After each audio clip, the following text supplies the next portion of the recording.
नमस्कार, स्वागत है आप सभी का बदलता हिंदुस्तान पर। इलेक्शन कमीशन को सुप्रीम कोर्ट का बड़ा आदेश जारी हुआ है। जी हां, इलेक्शन कमीशन को सुप्रीम कोर्ट ने आदेश देते हुए कहा है कि आधार कार्ड को 12वें दस्तावेज के रूप में माना जाए। जैसा कि आप सभी को पता है कि बिहार में इलेक्शन से पहले एसआईआर 2025 चल रहा है, जिसकी प्रक्रिया अंतिम चरण में है। सुप्रीम कोर्ट ने पहले भी इशारों में इलेक्शन कमीशन को आधार कार्ड को दस्तावेज के रूप में मानने के लिए कहता रहा, लेकिन उसके बावजूद भी इलेक्शन कमीशन ने सुप्रीम कोर्ट की बातों को अनसुनी करते रहे। लेकिन आज सुनवाई के दौरान सुप्रीम कोर्ट के जस्टिस ने साफ साफ इलेक्शन कमीशन को यह आदेश दिया है कि आधार कार्ड को 12वें दस्तावेज के रूप में स्वीकार किया जाए। हालांकि सुप्रीम कोर्ट ने यह साफ कहा है कि आधार कार्ड कोई नागरिकता प्रमाण पत्र नहीं होगा, लेकिन दस्तावेज के रूप में जो 11 डॉक्यूमेंट्स लीगल किए गए हैं इलेक्शन कमीशन की तरफ से, अब आधार कार्ड को 12वें दस्तावेज के रूप में मान्य किया जाए।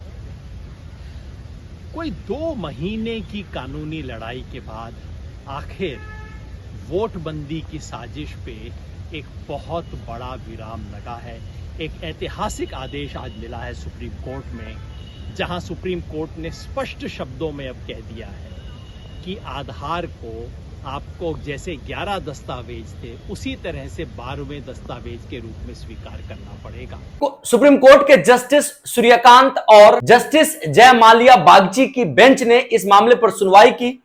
सुप्रीम कोर्ट ने इलेक्शन कमीशन को यह आदेश दिया कि वो अपने अधिकारियों को यह आदेश जारी करे कि आधार कार्ड को पहचान पत्र के रूप में स्वीकार किया जाए, यानी कि आधार कार्ड को दस्तावेज के रूप में स्वीकार किया जाए। साथ ही साथ सुप्रीम कोर्ट ने यह भी कहा है कि आधार कार्ड असली है या नकली है, इसकी पूरी रिस्पॉन्सिबिलिटी अधिकारियों की होगी। अधिकारी ये जांच करे कि अगर कोई आधार कार्ड दे रहा है वो आधार कार्ड असली है या फर्जी है, इसकी जांच इलेक्शन कमीशन के अधिकारी करेंगे। ये जो एसआईआर नामक षड्यंत्र है वोटबंदी का, लाखों करोड़ों लोगों को वोटर लिस्ट से बाहर रखने का, इस षड्यंत्र के पीछे खेल ये था कि आप 11 में से कोई एक डॉक्यूमेंट दो। 11 में 2 तो ऐसे थे जो अच्छे डॉक्यूमेंट है लेकिन किसी के पास तो है नहीं, पासपोर्ट और एनआरसी। बाकी ये पीले दस्तावेज थे जो एविडेंशियरी वैल्यू तो है लेकिन बिहार में ज्यादातर लोगों के पास है नहीं। लेकिन दूसरे कुछ ऐसे डॉक्यूमेंट थे जो कि चुनाव आयोग खुद हमेशा स्वीकार करता रहा था, चाहे वो एपिक हो, आधार हो, पैन कार्ड हो, ड्राइविंग लाइसेंस हो। लेकिन चुनाव आयोग ने कहा जो डॉक्यूमेंट है वो हम मानेंगे नहीं, जो नहीं है वो मांगेंगे।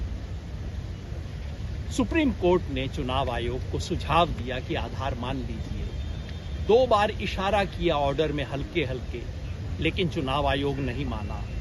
और जो लोग आधार स्वीकार कर रहे थे बीएलओ, उनको शो कॉज नोटिस दिया चुनाव आयोग ने। आज जब ये सारी बातें सुप्रीम कोर्ट के संज्ञान में आई तो कोर्ट ने स्पष्ट रूप से आदेश दिया है कि अब इशारे से काम नहीं चलेगा, आधार को 12वें दस्तावेज के रूप में स्वीकार करना होगा, इसको पब्लिक के सामने ले जाना होगा।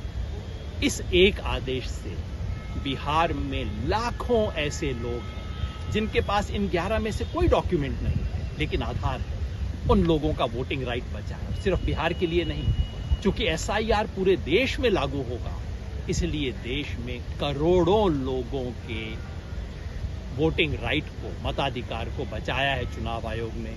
इस देश के संविधान की रक्षा करने की अंतिम जिम्मेवारी इस बिल्डिंग की है और आज सुप्रीम कोर्ट ने अपनी उस जिम्मेवारी का मान किया